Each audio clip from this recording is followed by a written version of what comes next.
ஒரு சாதாரண ட்ரிப் முடிவில் ஒரு ஷாக்கிங்கான மர்மம் இதுதான் லாஸ் மிட்டன். இவர் ஏன் எப்படி காணாமல் போனார் இந்த வீடியோவில் பார்க்கலாம் வாங்க.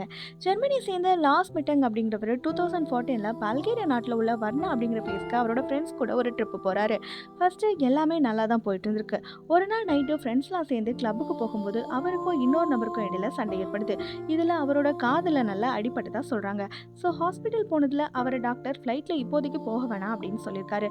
ஸோ ஃப்ரெண்ட்ஸ் எல்லாம் ஜெர்மனி போன அப்புறமும் அவரோட காத்தோட ட்ரீட்மெண்ட் பார்க்கணும் அப்படிங்கிறதுக்காகவும் அவர் மனசில் ஏதோ ஒரு பயம் இருந்ததாலையும் லாஸ் மட்டும் அங்கேயே இருந்திருக்காரு.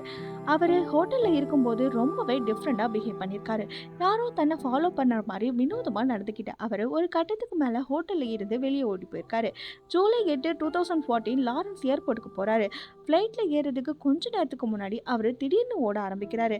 நான் இங்கே இருக்கக்கூடாது அப்படின்னு கத்திக்கிட்டே தன்னோட பாஸ்போர்ட், மொபைல் ஃபோன், லக்கேஜ் எல்லாத்தையும் அங்கேயே போட்டுட்டு ஒரு வேலியை தாண்டி காட்டுக்குள்ளே ஓடிருக்காரு.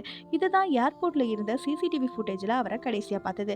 கடைசியாக லார்ட்ஸ் அவங்க அம்மாவுக்கு நான் சேஃபாக இல்லைம்மா, என்ன பண்ணுறதுன்னு தெரியல அப்படின்னு ஒரு மெசேஜ் அனுப்பியிருக்காரு.